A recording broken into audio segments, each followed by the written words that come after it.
करोड़पति पिता की बेटी को 10वीं पास से हुआ प्यार, घर वालों के मर्जी के खिलाफ की शादी। आज पति मंत्री तो पत्नी मेयर है। आज हम बात कर रहे हैं नंद गोपाल नंदी जी की, जो उत्तर प्रदेश सरकार में मंत्री हैं।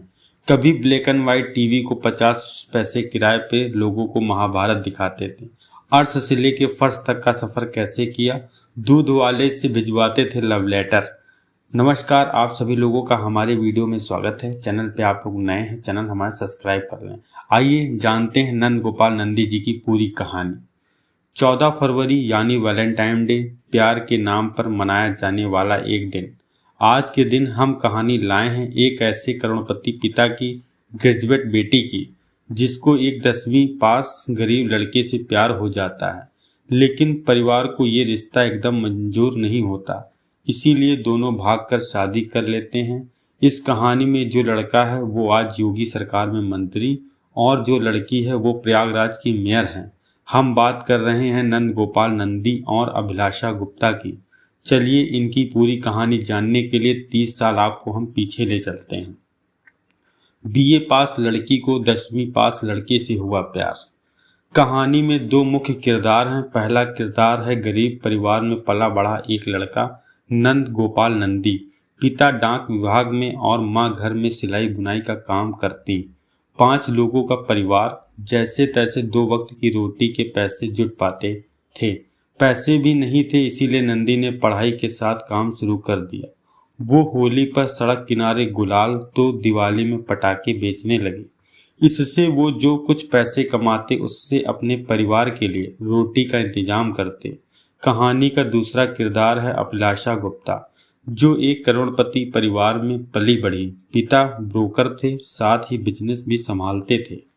अभिलाषा और नंदी दोनों प्रयागराज के लोहिया पांडे के हाता में बेसमेंट नर्सरी स्कूल में पढ़ते थे।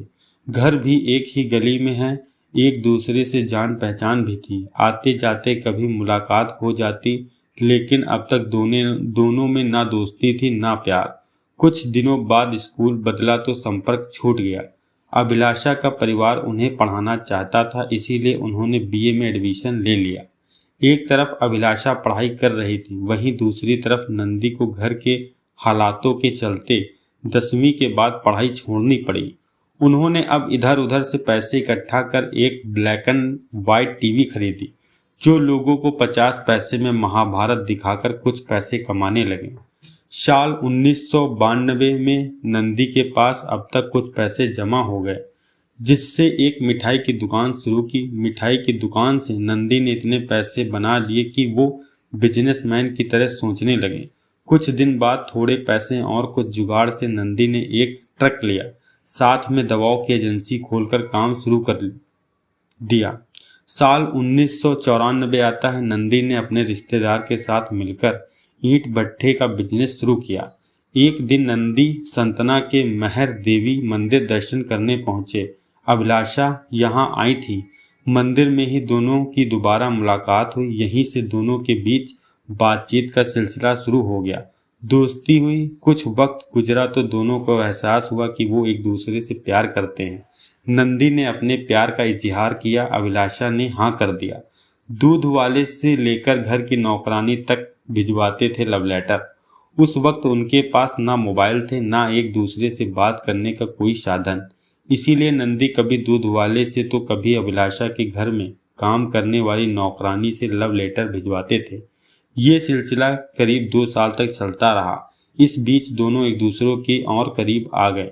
दोनों ने शादी करने का तय किया, लेकिन शादी करना आसान नहीं था। अभिलाषा ब्राह्मण थी और एक संपन्न परिवार से आती थी, वहीं नंदी गुप्ता थे और उनके परिवार की आर्थिक स्थिति अच्छी नहीं थी। किसी तरह छोटे छोटे काम कर घर चला रहे थे। अभिलाषा के परिवार को जब इस रिश्ते का पता चला तो उन्होंने शादी से साफ इनकार कर दिया। परिवार नहीं चाहता था कि उनकी बेटी की शादी किसी दूसरी कास्ट में हो। अभिलाषा ने परिवार को मनाने की बहुत कोशिश की, लेकिन बात नहीं बनी।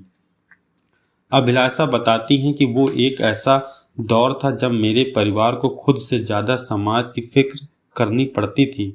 उस वक्त इंटरकास्ट शादियों को गलत माना जाता था। वो बताती हैं कि मेरा परिवार खिलाफ था, लेकिन नंदी का परिवार हमारी शादी की बात से बहुत खुश था। नंदी के परिवार से उन्हें हिम्मत मिली और उन्होंने कोर्ट मैरिज करने को तय किया। परिवार को दोनों का मिलना जुलना बिल्कुल पसंद नहीं था, इसीलिए उन्होंने अभिलाषा को जबलपुर भेज दिया। लेकिन पीछे पीछे नंदी भी जबलपुर पहुंच गए। आखिरकार जबलपुर काफी हाउस में किसी तरह मजिस्ट्रेट को बुलाया, कोर्ट मैरिज की। शादी के बाद अभिलाषा अपने घर वापस आई। जब तक उनके परिवार को शादी को पता नहीं था, एक दिन अभिलाषा अपने पेरेंट्स को बिना बताए अपने घर से निकल आई। नंदी ने अपने रिश्तेदार से गाड़ी ली और अभिलाषा के पास पहुंचे। उसी गाड़ी में उन्हें बैठाकर दोनों विंध्याचल मंदिर पहुंचे। यहाँ पर दोनों ने मां विंध्यवासिनी का दर्शन किया। फिर वो कार से ही नागपुर रवाना हो गए।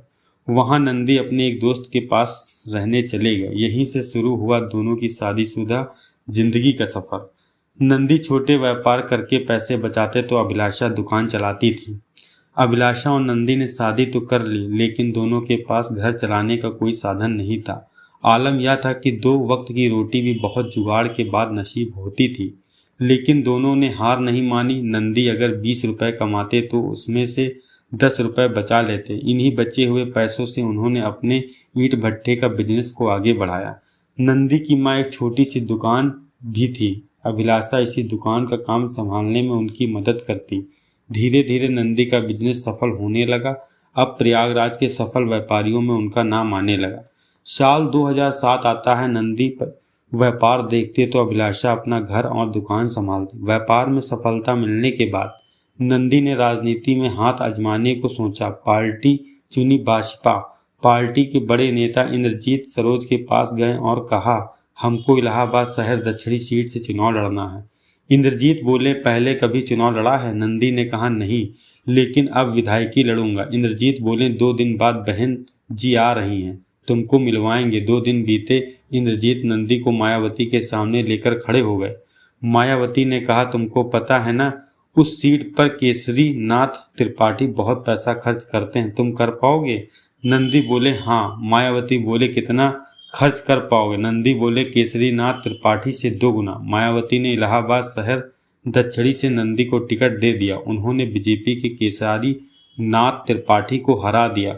वैश्य समाज के नेता के रूप में नंदी आगे बढ़े तो मायावती ने इन्हें कैबिनेट मंत्री बना दिया। 3 साल बीते। इस बीच दोनों ने अभिलाषा के परिवार को भी मान लिया। अभिलाषा कहती हैं, नंदी जी ने कभी हार नहीं मानी, खुद को साबित किया। वक्त बीता तो मेरे परिवार ने भी हमारे रिश्ते को एक्सेप्ट कर लिया। पूरे रीति रिवाज से हमारी शादी भी कराई। अब तो पूरा परिवार मुझसे ज़्यादा नंदी जी को मानता है। अब उन्हें गर्व होता है कि मेरी शादी इनसे ही हुई। 12 जुलाई 2010 अभिलाषा बताती हैं कि अब तक सब कुछ अच्छा चल रहा था। हर रोज की तरह नंदी घर से करीब 1 किलोमीटर दूर मंदिर में पूजा करने गए। मंदिर पहुंचकर गाड़ी से उतरे ही थे कि पास खड़ी स्कूटी में रखे बम को रिमोट से उड़ा दिया गया। धुएं का गुबार उठा। धुआं छटा तो नंदी के साथ 2 लोगों की लाश पड़ी थी। आसपास मौजूदा जानवर दीवारों पर चिपके हुए थे। नंदी का पेट फट गया, आंतें बाहर आ गई, हथेली के चिथड़े उड़ गए। जैसे तैसे उन्हें अस्पताल पहुंचाया गया। 8 दिन तक उन्हें होश तक नहीं था। अभिलाषा कहती हैं कि आज भी वो दिन याद करके आंखें भर आती हैं। नंदी की हालत देखकर हमको इनके बचने की बिल्कुल उम्मीद नहीं थी, लेकिन मैंने अपनी तरफ से कोई कमी नहीं छोड़ी। मैं पूरा दिन इनके पास रहती, इनकी दवाइयों का ध्यान रखती, जैसा डॉक्टर ने बताया था एकदम उसी तरह से उनकी ड्रेसिंग करती। वो 4 महीने तक अस्पताल में रहे। आखिरकार उनकी जान बच गई। हादसे के बाद जब नंदी पूरी तरह से ठीक हो गए तो उन्होंने राजनीति में वापस आने को तय किया। जब वो वापसी कर रहे थे तो लोगों के बीच खुसर फुसर हो रही थी कि क्या नंदी का फिर से वही दमखम दिखेगा या नहीं। नंदी ने वापसी की, पार्टियां बदली, लेकिन नंदी का रुतबा बरकरार रहा। नंदी एक सफल नेता थे, साथ ही उनके व्यवसाय से लेकर राजनीति जीवन में अभिलाषा का पूरा सपोर्ट रहता था।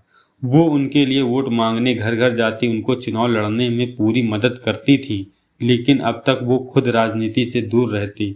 उन्होंने कभी नहीं सोचा था कि वो राजनीति में अपना कदम रखेंगे, लेकिन नंदी ने उन्हें प्रोत्साहित किया और प्रयागराज की प्रथम नागरिक बनने के लिए चुनावी मैदान में उतारा।